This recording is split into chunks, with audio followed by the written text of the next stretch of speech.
Los miércoles hemos venido estudiando una serie de estudios que se titula Encuentros con Jesús, Encuentros con nuestro Señor.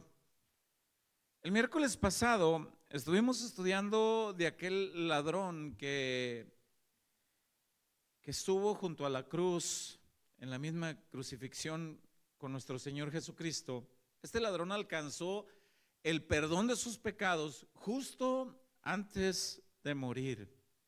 Estuvimos hablando de la importancia de aprovechar el tiempo y hay muchas personas que tienen oportunidad y hay otros que no. Hoy vamos a estudiar nuestro tema de un centurión romano que estuvo allí también justo en el momento de la crucifixión. La Biblia relata que hubo muchas más personas junto a la cruz en el momento de la muerte de nuestro Señor Jesucristo. Y la Biblia habla que no solamente fue el ladrón el que reconoció a Jesús y que alcanzó salvación ahí. La Biblia dice que hubo más personas que fueron impactados por el entender la causa de la cruz, entender la causa de la muerte de nuestro Señor.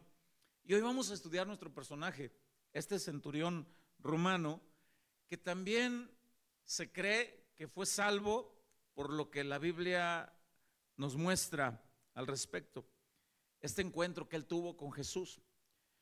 Un centurión, como hemos explicado anteriormente, era un comandante del ejército romano que tenía bajo su cargo a 100 soldados. De ahí viene la palabra centurión.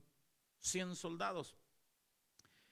Este centurión o este comandante del ejército romano, él podía disponer de los 100 o de menos de ellos, según fuera el caso que necesitara para usar de la autoridad que ellos tenían. Bien, la Biblia dice que fue encomendado este centurión para custodiar a Jesús y cerciorarse, que la condena se llevara a cabo tal cual como fue establecida por aquel gobernador romano llamado Poncio Pilato. Pero cosas sucedieron ahí.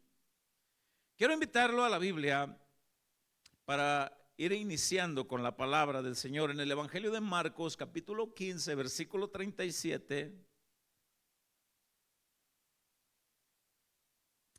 Marcos 15, 37, en Reina Valera 60, dice la palabra: mas Jesús, dando una gran voz, expiró. Esto es en el momento en que Jesús estaba en la cruz, expiró. Entonces el velo del templo se rasgó en dos, de arriba abajo. Esta es otra enseñanza muy bonita. Nuestro personaje está en el versículo que sigue, verso 39, dice: y el centurión que estaba frente a él, viendo que después de clamar había expirado así, dijo: verdaderamente este hombre era hijo de Dios. Vemos como este centurión romano que estaba ahí al pie de la cruz. Este centurión estaba bajo la autoridad del gobernador Poncio Pilato. Sin duda fue encomendado para custodiar a Jesús. Sin duda también que este centurión romano ya había presenciado otras muertes en la cruz de otros condenados, dado que la cruz, el castigo de la cruz no inicia con Jesús. Fue un método de castigo que los romanos adoptaron del antiguo ejército de los persas. Y ellos observaron la manera cruel como morían los condenados y dijeron: hey, eso está bueno llevarlo. Y lo trajeron para implementar ese método de castigo. Entonces, este centurión, creemos nosotros, por lo que los comentaristas explican, por lo que la Biblia dice, creemos que este centurión no fue el primer sentenciado que observó o que custodió hacia la muerte en la cruz. Y aunque pudiera ser que en más de alguno de los soldados que él llevaba o en el mismo centurión, alguno de estos eventos no les era muy agradable, pudiera ser, pero al fin era parte de su trabajo y lo tenían que hacer. Aunque muchos soldados romanos, la Biblia dice que aprovechaban este tipo de sentencias, de castigos para burlarse de los condenados, como lo hicieron de Jesús, y ellos hacían caer todo el peso de la autoridad, los soldados, sobre los condenados, se burlaban, los escupían, como hicieron con Jesús. Quizá para más de alguno de los soldados o alguno de los comandantes no era algo muy cómodo custodiar y asegurarse de que el condenado realmente muriera a la manera como lo había establecido la condena del gobierno. Y sin duda alguna para este centurión y para los soldados romanos, pues no era de asombro llevar a un condenado más a la muerte en la cruz, dado que era común. Y se entiende que un rango de autoridad como el centurión que acabamos de explicar, centurión romano, se entiende que este rango de autoridad requería ser un militar de honor, un militar de gran sentido de disciplina, un militar de gran lealtad. También se entiende que deberían de ser considerados según fuera la justicia que se les permitía ejecutar. Si alguien se sobrepasaba, ya, la autoridad ahí del centurión. También se entiende que, como en todas las labores que se desarrollan, pues hay buenos y malos trabajadores, como en todas las áreas. Hay buenos doctores, malos doctores, buenos pastores, malos pastores, buenos abogados, aquí tenemos, malos abogados, buenos peluqueros, malos peluqueros, de todo tipo, buenos comandantes, malos. Por lo mismo entendemos que no todos los centuriones romanos eran honorables, no todos eran considerados, no todos eran disciplinados, no todos eran leales, pero la Biblia muestra ciertos rasgos característicos de algunos centuriones que sí, este era uno de ellos. La Biblia habla de otros centuriones, al menos otros 3, que junto a sus características de autoridad, de militares, demostraron nobleza de corazón, demostraron un genuino interés por Dios a pesar de su rango de autoridad. ¿Cómo olvidar aquel centurión que viene ante Jesús reconociendo el poder y la autoridad de Jesús y le dice: hay una persona que está bajo mi servicio y está enfermo, y creo que tú lo puedes sanar porque creo que tú tienes el poder y yo soy hombre bajo autoridad? Está el César, está el gobernador sobre mí y tengo personas bajo mi autoridad, los soldados, y entiendo lo que es cuando me dicen haz esto y lo hago. Y entienden también los que están bajo mi autoridad que cuando yo les digo hagan esto y lo hacen, entendemos la definición de autoridad, de poder en lo que humanamente corresponde. Pero ¿sabes algo?, le dice este centurión a Jesús, yo entiendo el poder sobre todo poder y tú lo tienes, le dice a Jesús. Por eso vengo ante ti. ¿Sí han leído esa parte de la Biblia? Levante la mano a alguien aquí, no lo ha leído. Todos lo han leído.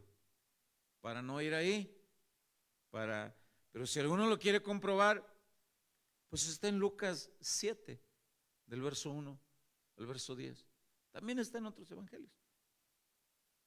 Y ahí está esta parte de la Biblia donde nos muestra de esa autoridad que se reconoce. Pero vemos la nobleza de este centurión.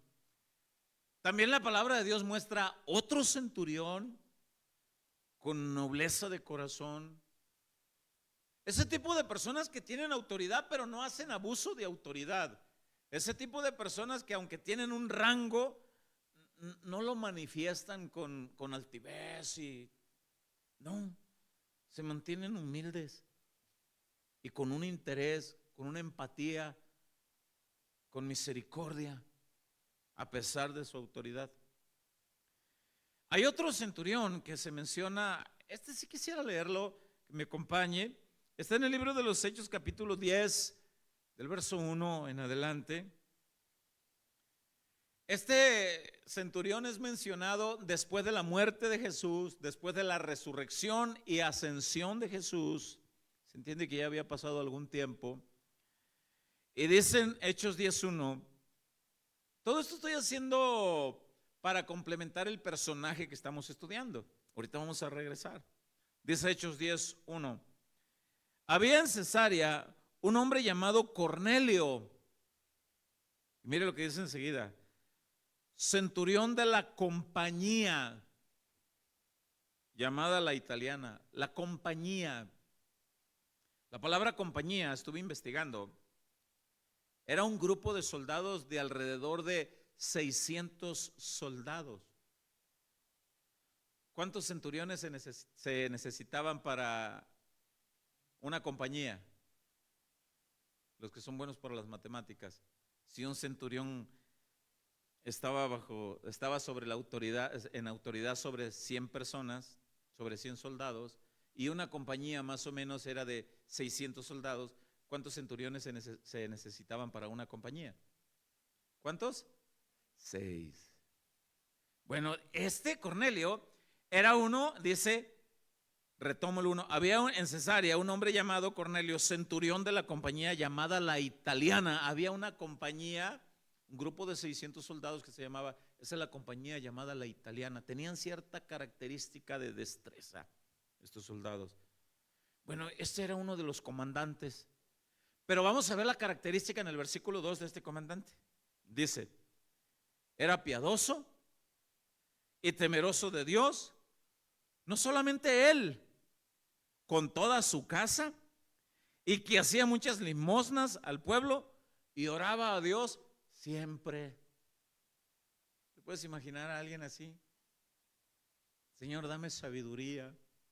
¿Cuál era la oración de este centurión? No conocía a Dios, sin embargo oraba y tenía deseo de conocer a Dios.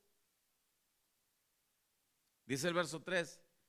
Este vio claramente en una visión como a la hora 9 del día que un ángel de Dios entraba donde él estaba y le decía, Cornelio. Él mirándole fijamente y atemorizado dijo, ¿qué es, Señor? ¿Qué es esto que estoy mirando? Me da cierto temor, ¿qué es? Le dijo, tus oraciones y tus limosnas han subido para memoria delante de Dios. No creas que a Dios se le olvidan. Envía pues ahora hombres a Jope y haz venir a Simón, el que tiene por sobrenombre Pedro. Este posa en casa de cierto Simón curtidor, que tiene su casa junto al mar. Él te dirá lo que es necesario que hagas para que conozcas a Dios. Ido el ángel que hablaba con Cornelio, este llamó a 2 de sus criados y a un devoto soldado de los que le asistían, a los cuales envió a Jope después de haberle contado todo. Y como no es nuestro tema y no es nuestro personaje, hasta aquí lo voy a dejar. Pero en su casa usted puede seguir leyendo el capítulo 10 para ver cómo este hombre oraba a Dios con deseo de conocer a Dios, pero no lo conocía.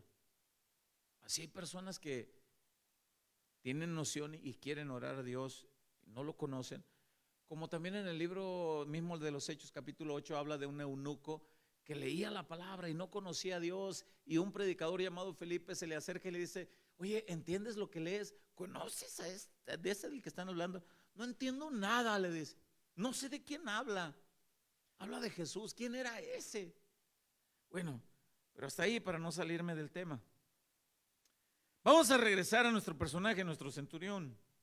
Vamos a analizar que nuestro personaje es relatado en los evangelios como un centurión que estaba al pie de la cruz de Jesús y que fue impactado por cosas que oyó y miró acerca de la crucifixión de Jesús.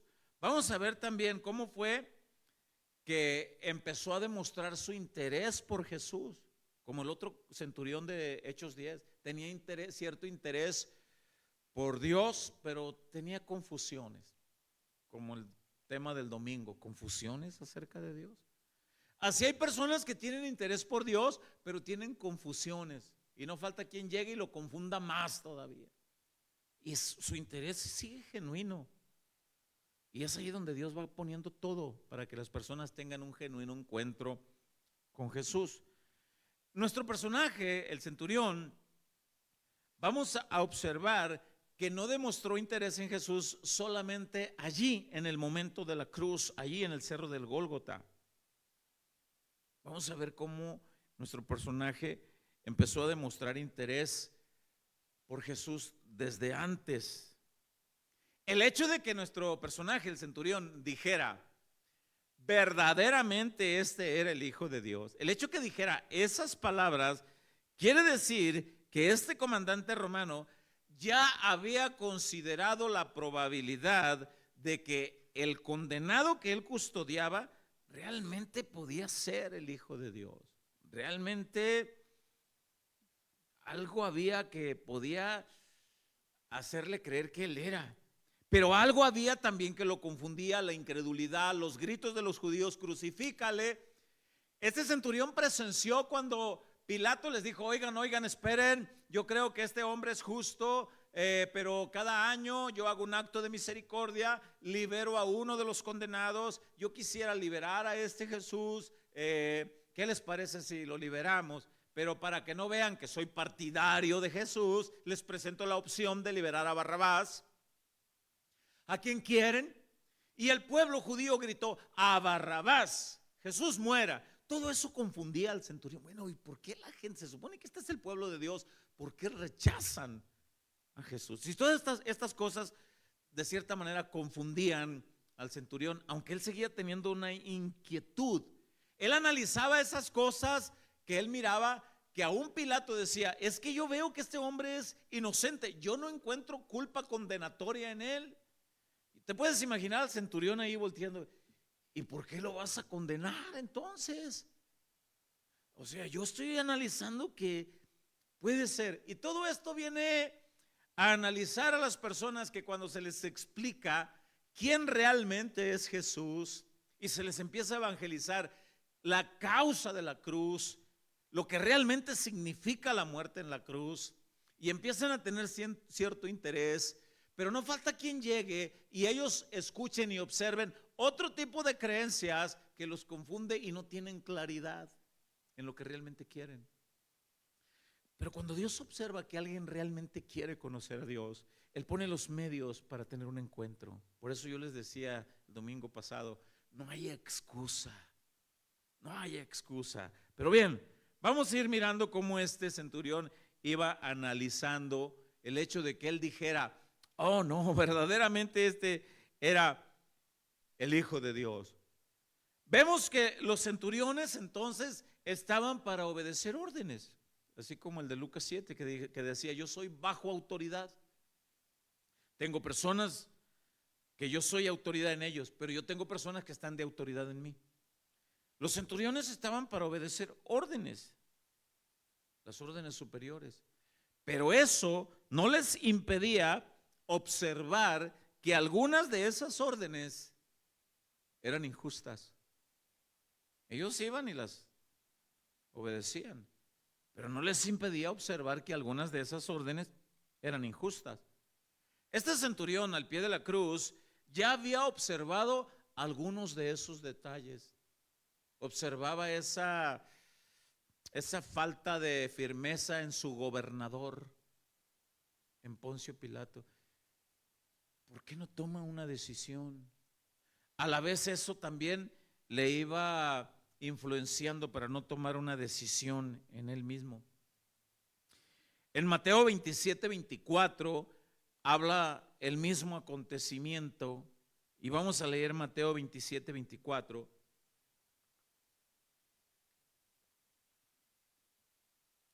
Dice Mateo 27-24. Viendo Pilato, el gobernador al cual llevaron, porque los judíos querían que dictara sentencia de muerte, y los judíos se sentían muy puros y dijeron: es que nuestro mandamiento dice no matarás, ¿cómo nosotros vamos a condenar a muerte? Fallaríamos a Dios en el mandamiento, pero tú sí lo puedes condenar, queremos que lo mates. O sea, qué contrariedad.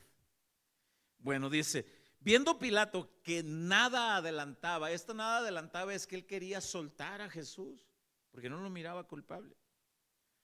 Nada adelantaba, sino que se hacía más alboroto. Tomó agua y se lavó las manos delante del pueblo, diciendo: inocente soy yo de la sangre de este justo. Note cómo Pilato está diciendo: yo lo veo justo. Allá vosotros, dice el 25. Y respondiendo todo el pueblo dijo: su sangre sea sobre nosotros y sobre nuestros hijos. Y qué palabras. Entonces les soltó a Barrabás, y habiendo azotado a Jesús, yo tengo subrayado lo que sigue, le entregó para ser crucificado. ¿A quién se lo entregó? Le entregó. Los siguientes versículos dice: ¿a quién? ¿A quién le encomendó para ser crucificado? Los siguientes versículos, ahí dice a quién.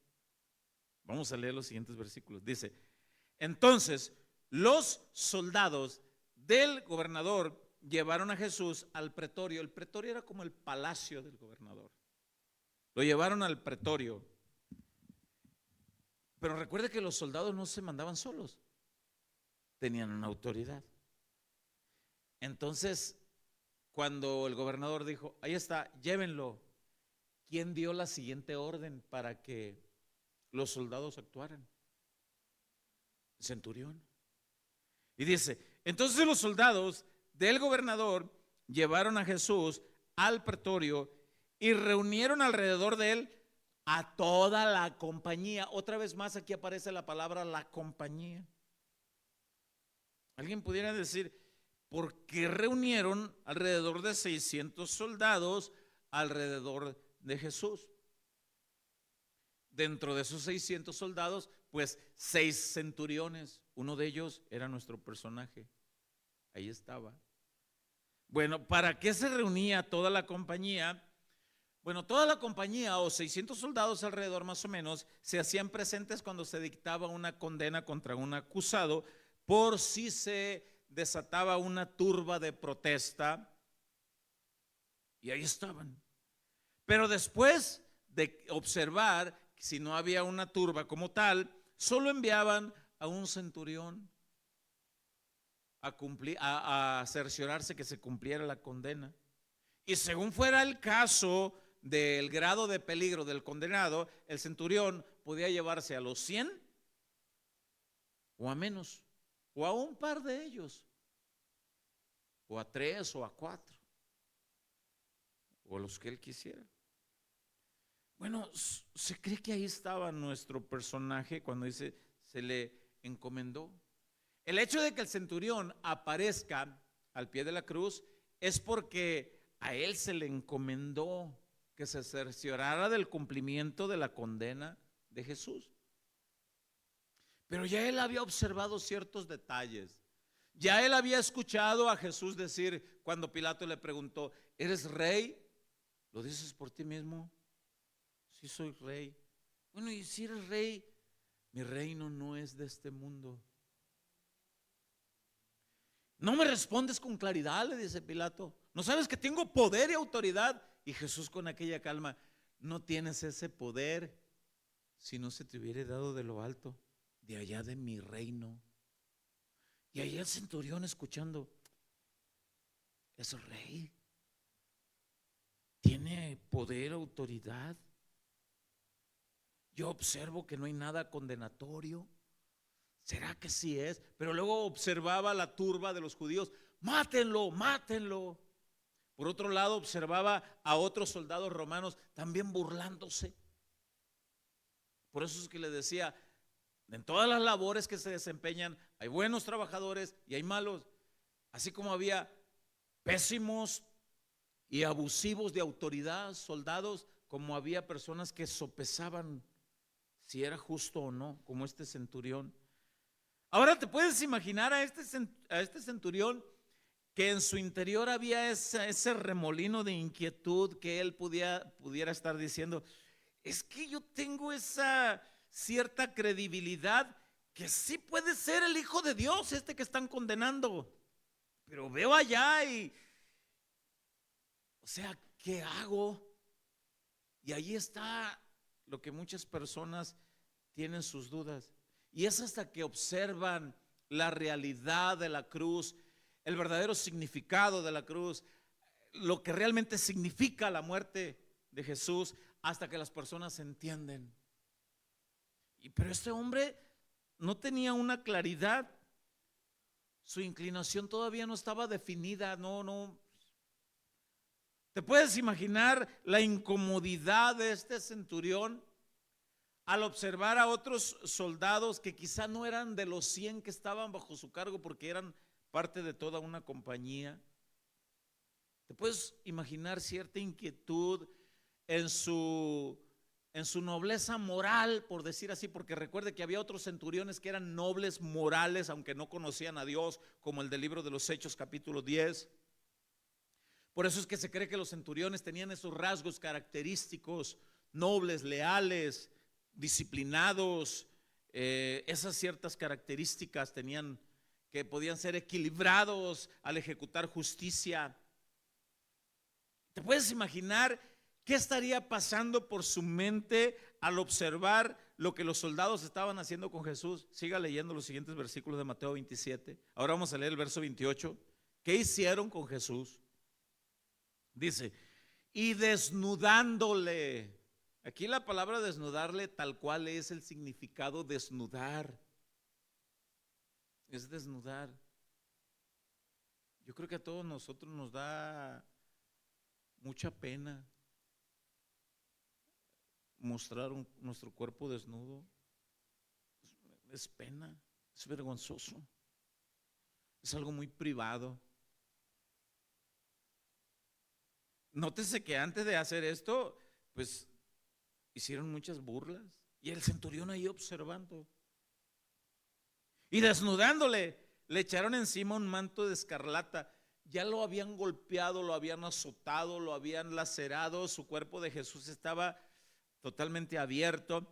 Este manto de escarlata era un manto que había sido sumergido en cierta tinta muy ácida, contenía mucha acidez. El hecho de que se lo pusieron así el manto escarlata llevaba varios propósitos: hacer burla como que era un manto real, pero lo pusieron sobre las heridas abiertas de Jesús para que la acidez de la tinta se le pegara y para que sufriera. Lo desnudaron, no les importa, y le ponen eso, y el centurión observando. Alguien pudiera decir, ¿por qué no los detuvo?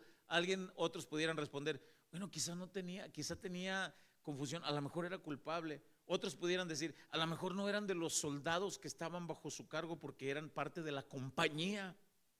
600. ¿Qué más hicieron los soldados con Jesús? Dice el verso 29. Y pusieron sobre su cabeza una corona tejida de espinas y una caña en su mano, como si fuera el cetro real, una caña en su mano derecha, e hincando la rodilla delante de él, le escarnecían, se burlaban, diciendo, salve, rey de los judíos. Mire lo que más hacía en verso 30. Y escupiéndole, esto le escupían en su cara, y escupiéndole tomaban la caña y le golpeaban en la cabeza para que las espinas se le hundieran más, lo más profundo que se pudieran. Después de haberle escarnecido, le quitaron el manto. Que le quitaron el manto no fue que se lo quitaron con delicadeza. El manto lo tenía totalmente adherido a la piel abierta. Le quitaron el manto, fue que se lo quitaron de un tirón.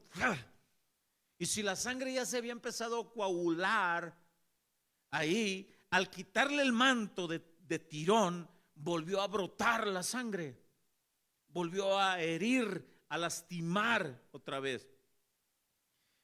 Retomo el 31. Después de haberle escarnecido, le quitaron el manto y le pusieron sus vestidos y le llevaron para crucificarle. Y el centurión observando. Te puedes imaginar lo que pudiera haber sentido. Pero aún no tenía la definición, la certeza. ¿Realmente será el Salvador? ¿Será o no? No sé. Pero había algo. Quizás su educación moral. Los soldados a lo mejor no tenían nada de eso. ¿Sabe que así hay personas que al escuchar lo que realmente padeció Jesús, sienten cierta compasión por él, pero no se definen? No se definen por él. No entienden la realidad de la causa de su muerte. Lo ven como algo, un acontecimiento histórico. Lo ven así, como un acontecimiento histórico, sin el genuino entendimiento de la causa de la muerte. Solamente historia. No, pero eso tiene un trasfondo, una realidad. Y aún los ateos, o sea, realmente sucedió. Y si no quieren entender o creer la Biblia, la historia respalda, antes de Cristo, después de Cristo. El libro de Lucas capítulo 3 habla en el año que gobernó fulano y que gobernó fulano y que fue, empiezan a dar datos de la historia del gobierno para que si los ateos, en ese año Jesús vivió. Y no tienen para dónde hacerse. Así hay personas que al escuchar lo que Jesús pasó, tienen cierta compasión. Ay, qué malos. Ay, qué malos. Recuerdo cuando salió la película La Pasión de Cristo, no faltó quien objetara que era una película muy sangrienta, muy cruel, y que empezaron a decir es que es algo muy cruel. Y no faltó quien dijera, no sean ridículos. Hay otro tipo de películas con más crueldad, con más violencia, con contenido sexual más abierto, que sí daña la moral de las personas. ¿Por qué se asustan de lo que realmente la Biblia dice que pasó? No había parecer en él. Y hay quienes tuvieron cierta compasión al observar la película. Ay, pobrecito, lloré. ¿Cómo lloré cuando miré esa película? He escuchado a personas que dicen, y cada vez que la miro, lloro. Sí, ¿y cómo siguen viviendo después que se termina la película? ¿Por qué? Porque hay personas que no aceptan la realidad de lo que pasó, independientemente de lo que la película muestre, sino lo que la Biblia dice. Algunos críticos dicen que la película tuvo tanta aceptación por la cercanía que tuvo a la realidad de describir lo que Jesús pasó. Perdón. Pero muchas personas no aceptan la realidad de lo que realmente pasó en la cruz, el por qué fue, que tomó tus culpas, que tomó las mías para darnos vida eterna, para darnos vida nueva.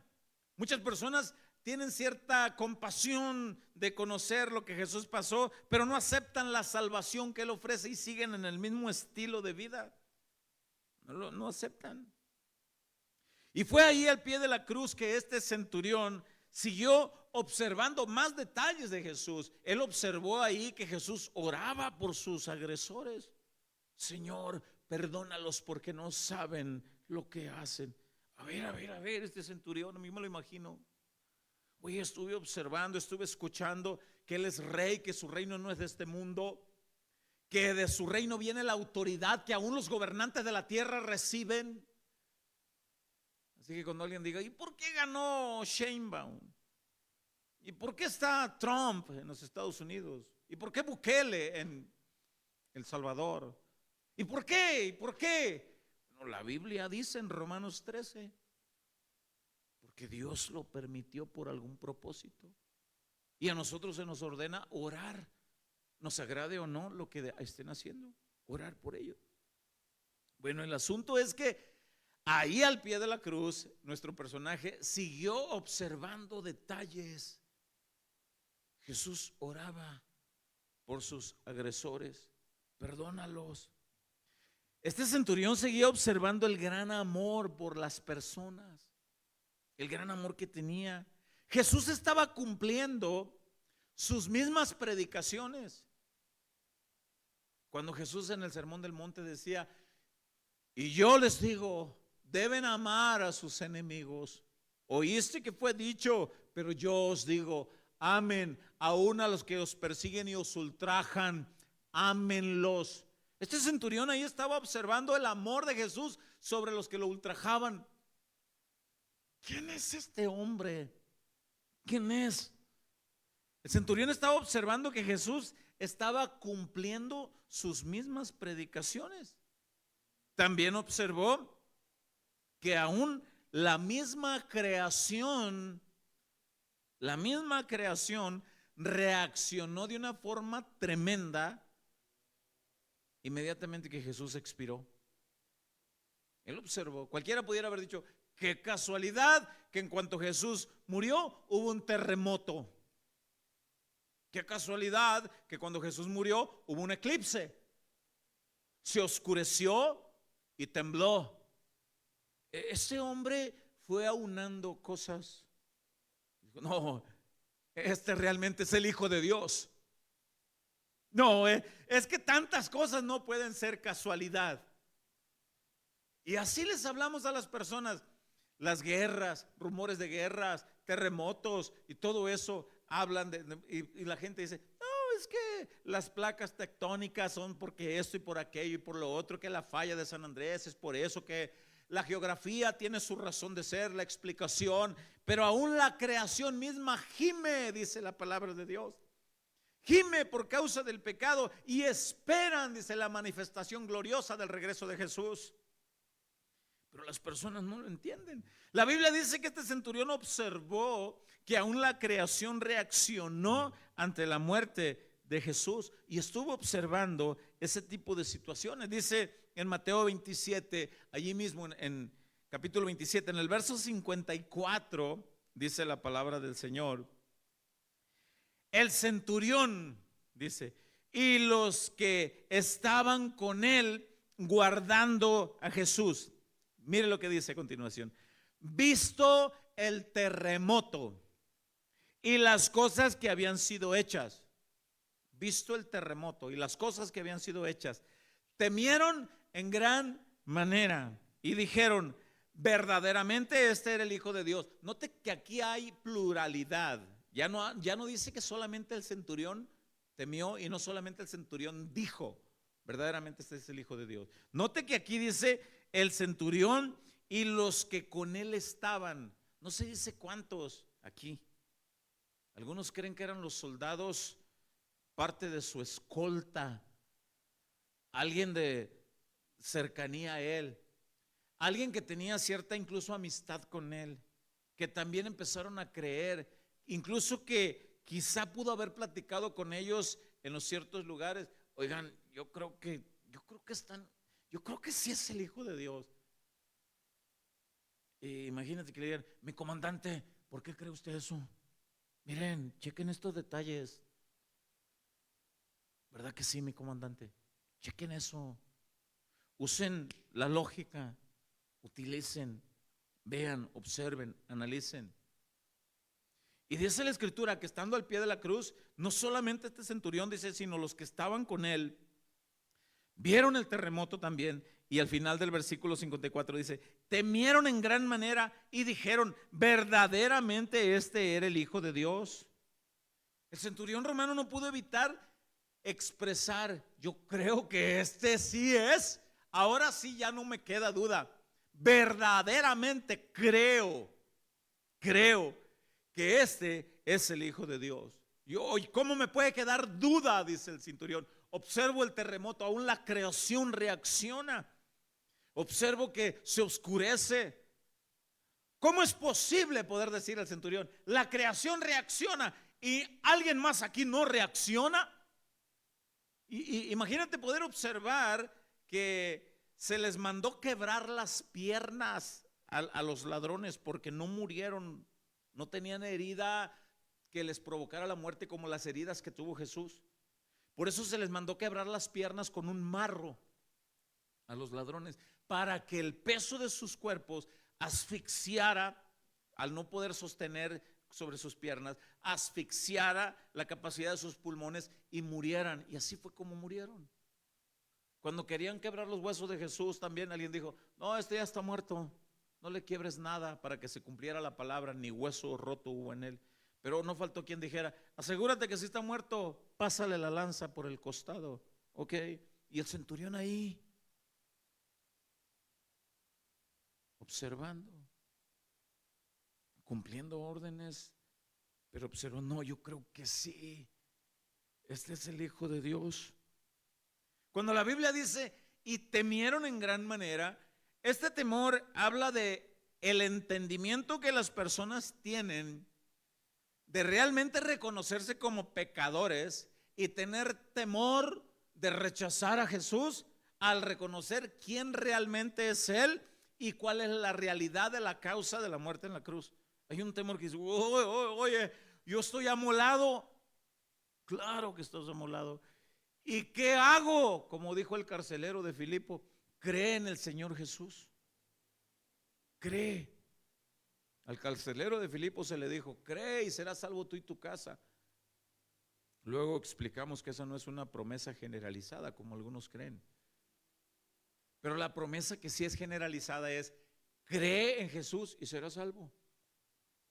Cree personalmente. El temor que expresan aquí el centurión y los que con él estaban, se entiende que fue que hubo ese entendimiento de la realidad de sus pecados, que realmente estaban condenados por el pecado y que la causa de la muerte en la cruz de aquel hombre era para salvación. Oh, yo creo lo que este hombre dijo. Mi reino no es de este mundo.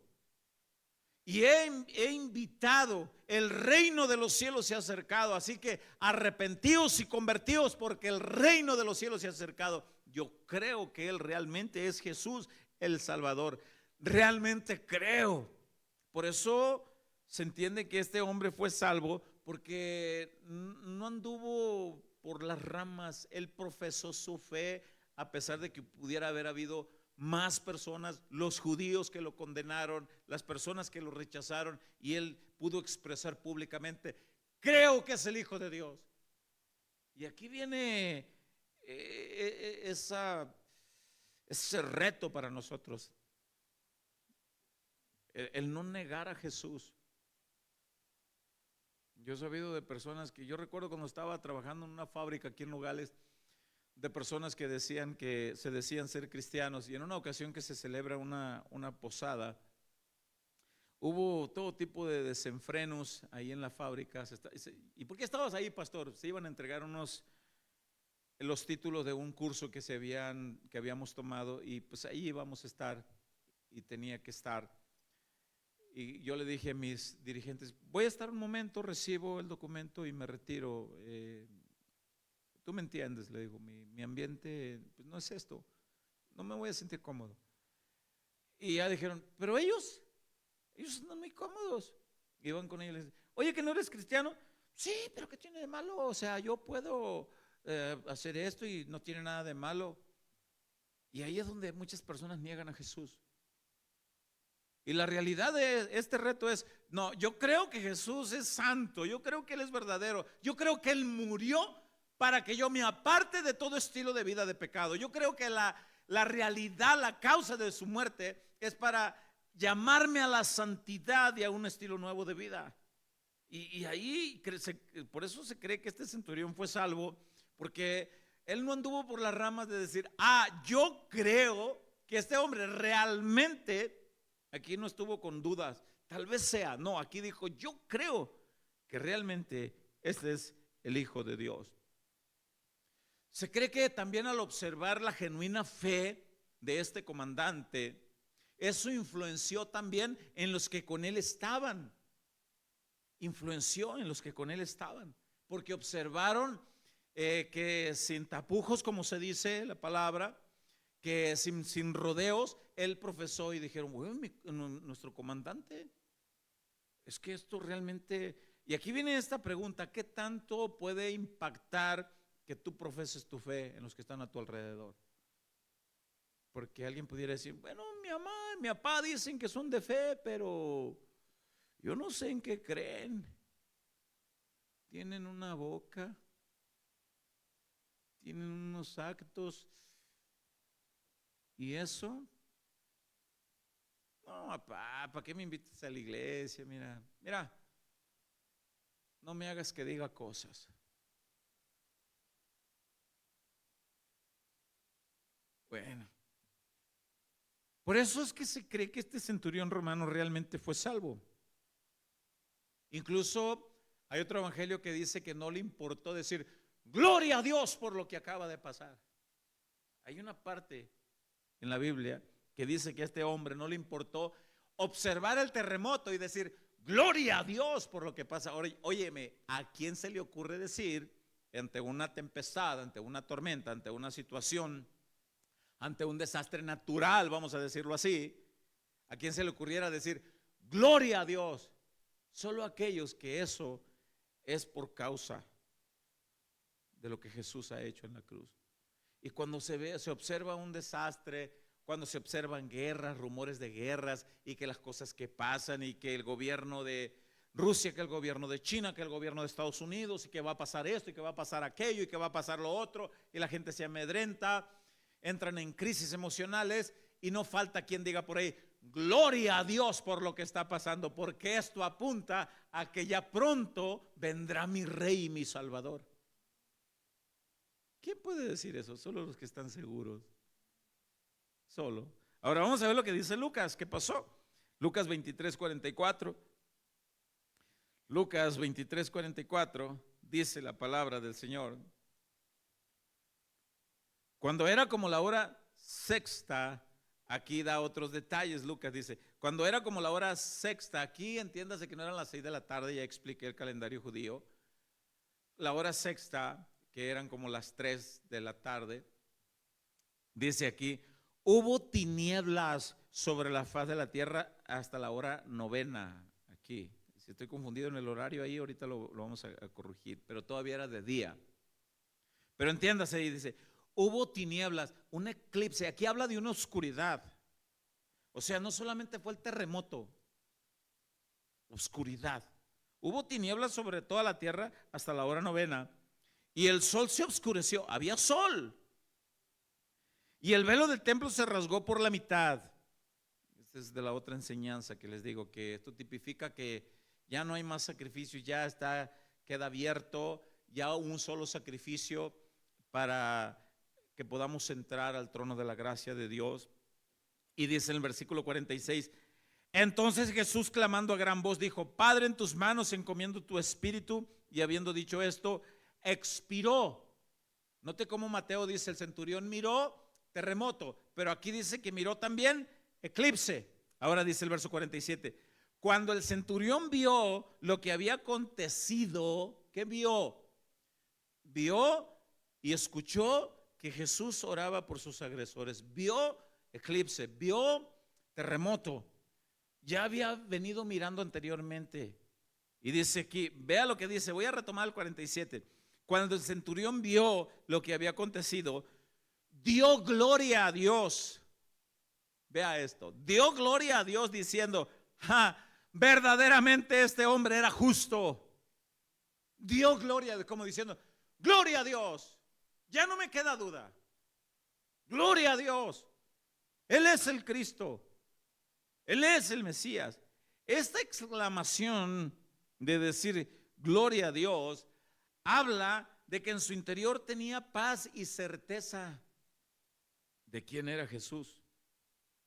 Y tenía paz aunque hubiera terremoto. Aunque hubiera terremoto, aunque él pudiera haber pensado la tierra está a punto de abrirse, nos va a tragar vivos a todos, puede pasar, pero gloria a Dios, ya tengo certeza dónde voy. Gloria a Dios. Y esto habla de la certeza que las personas tienen cuando creen en Jesús. Yo recuerdo que cuando en el tiempo de COVID, pues nos sujetábamos a las indicaciones de gobierno. Este lugar se cerró, respetábamos las indicaciones de ley y personas nos hablaban y nos decían, pastor, ¿y si le pega el COVID?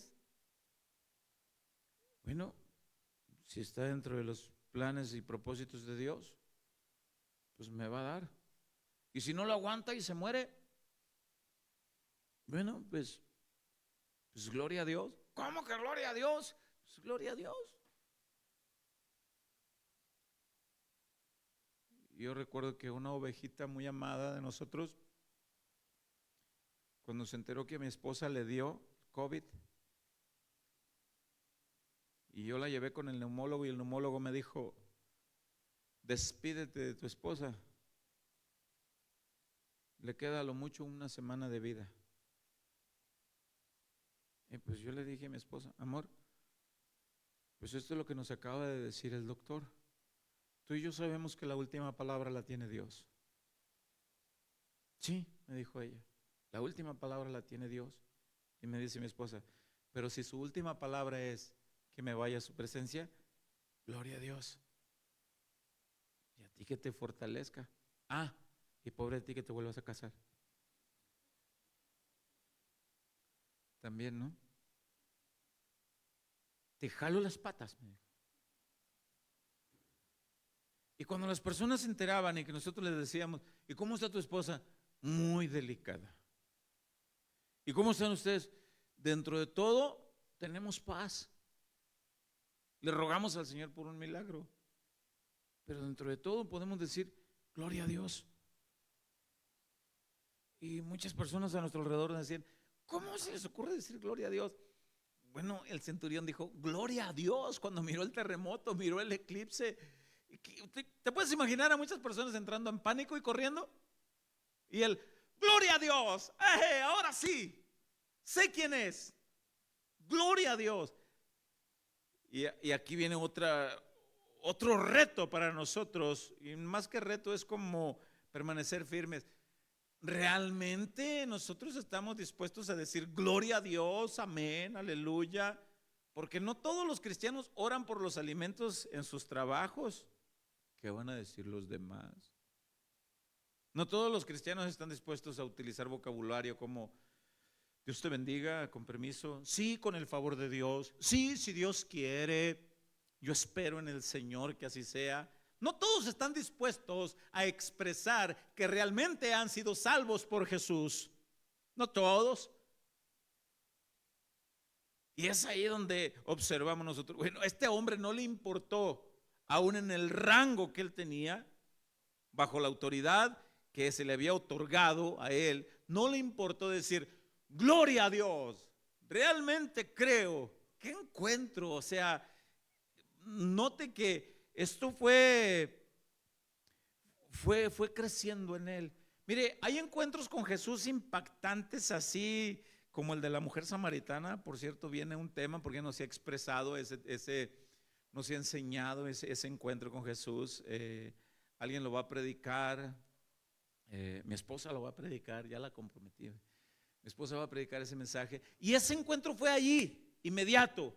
Pero hay encuentros de Jesús que van siendo progresivos, que van observando cosas. No, es que ya el Señor te trae. Y ese tipo de expresiones que decimos nosotros las personas, no, ya el Señor te trae. Oye, es que fíjate que no, ya te trae el Señor. Y cuando menos pienses te va a costalear, ya te trae. Ese tipo de palabras. Bueno, quizás tú tuviste un encuentro así fulminante con el Señor, que te derribó como a Saulo de Tarso hasta el suelo. Hasta el suelo. Quizá su encuentro fue como el del centurión, que fue hasta que un día entendiste la claridad del propósito de la cruz y pudiste decir entonces, gloria a Dios, hoy tengo certeza quién es Jesús y no me importa decir, gloria a Dios. Y yo puedo decir abiertamente en quién he confiado. Había terremoto, había eclipse, habían pasado muchas cosas. Hay algo que me llamó la atención que sigue en el siguiente versículo, Lucas 23, en el verso 48, dice, y toda la multitud de los que estaban presentes en este espectáculo, ¿qué espectáculo? La muerte de Jesús, el eclipse, el terremoto, ese espectáculo, viendo lo que había acontecido, se volvían golpeándose el pecho. Yo estuve analizando otras traducciones bíblicas, golpeándose el pecho. Creo que en traducción del lenguaje actual, porque no lo escribí, pero si me ayudan, ese versículo, verso 48, en traducción de lenguaje actual, lo leemos, me lo proyectan, por favor, si lo tenemos. Dice: al ver todo eso, la gente que estaba allí volvió a su casa llena de tristeza, pues se sentía culpable. Tristeza, se sentían culpables.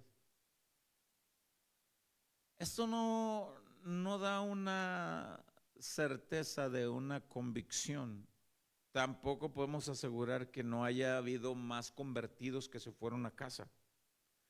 Pero estos que se volvían a casa se refiere a la gente que regresó con un cierto lamento en sus corazones. Ay, como los que vieron la película La Pasión. Ay, pobrecito, y todo eso pasó. Todo eso pasó el Señor. Sí, todo eso. Y no falta quien por ahí le explique. Y por tu culpa, mira. Ay, qué malos somos, ¿verdad? Sí, qué malos. Pero al siguiente día ahí está de baquetón con la que no es su esposa.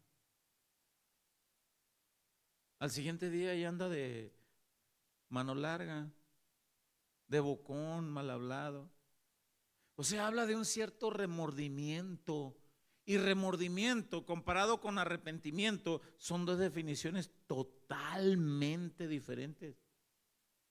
Un remordimiento habla de aquello que te evidencia en el momento. Es como decir, te agarraron con las manos en la masa. Es como aquel hombre que es sorprendido en el adulterio. Él creyó que su esposa no los iba a ver y anduvo con la amante por ahí en algún lugar en la calle y por ahí se encontró la esposa. ¡Ay, baquetón! Así te quería agarrar. Amor, no es lo que tú piensas, no es lo que crees, no es lo que parece. Perdóname, estoy arrepentido. No, no está arrepentido. Es que lo agarraron con las manos en la masa. Pero si no lo hubieran agarrado, si no lo hubieran evidenciado, entonces es muy diferente el remordimiento al genuino arrepentimiento. El arrepentimiento lleva la plena certeza de jamás volver a hacer aquello que dañó a Jesús. Observar que todo lo que Jesús padeció fue por mi culpa. Por eso dice Pablo en sus cartas, dice, es como querer volver a crucificar a Jesús. O sea, es analizar, y todo eso pasaste por mí, Señor, como para que yo siga otra vez presa del pecado. No, Señor, no. Eso es arrepentimiento, profundo cambio de manera de pensar. Eso es lo que significa. Pero estos que se volvían a casa, la mayoría, se cree que la mayoría de ellos iban con un mero remordimiento de escuchar al centurión decir, él sí era el Hijo de Dios. Observen la naturaleza, el eclipse, el terremoto. Sí era. ¿Qué más pruebas quieren? Ay, ¿verdad que sí era? Sí era. ¿Ha notado usted cómo en los días de Semana Santa la gente agarra una cierta apariencia de piedad? Ay, hermano, ni tacos voy a comer estos días. No voy a comer carne porque el Señor. Ay. Y pasa la Semana Santa y Dios no quiere una Semana Santa, Dios quiere una vida santa. Y esa vida santa solo viene cuando reconoces lo que realmente hizo Jesús en la cruz. Solamente. Es por eso que se cree que el centurión fue salvo. Es ahí donde tenemos eso. Bueno, quiero entonces finalizar meditando en lo que Dios sigue haciendo. Note esto. El centurión creyó en Jesús después que Jesús murió. Mucha gente creyó en Jesús antes que Él muriera. El ladrón del tema que vimos el miércoles pasado creyó en Jesús antes que Jesús muriera. En el Evangelio de Juan capítulo 20 dice la Biblia que Jesús le dijo a Tomás, Tomás, tú estás creyendo en mí porque me estás palpando y porque me estás mirando, pero vienen generaciones después de ti, bienaventurados los que creen en mí, sin haberme visto, sin haberme tocado, pero creen y creerán que la causa de la cruz realmente es para salvación y vida eterna. fue para pagar sus culpas. Yo tomé sus culpas, sus pecados y pagué el precio. Creerán. Este centurión creyó. Justo ahí estaba en la cruz todavía. Pero otros han creído en el Señor Jesús, por lo que se ha platicado de este evento que realmente significa la cruz. Lo que realmente. Tú eres uno de ellos. Si realmente has creído, tú eres uno de ellos.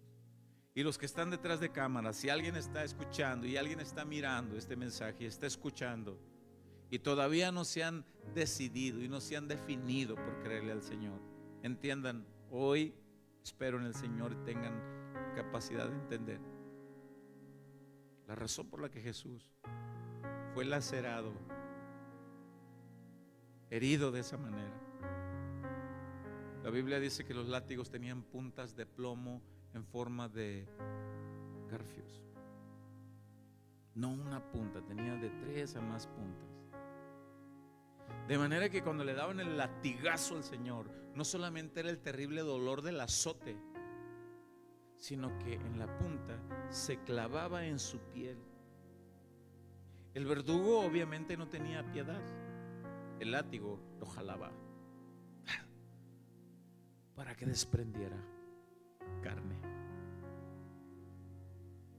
Se miraban sus costillas y no abrió su boca para decir basta. Dice Isaías 53, fue molido por nuestras transgresiones, herido por nuestras iniquidades, para darnos salvación.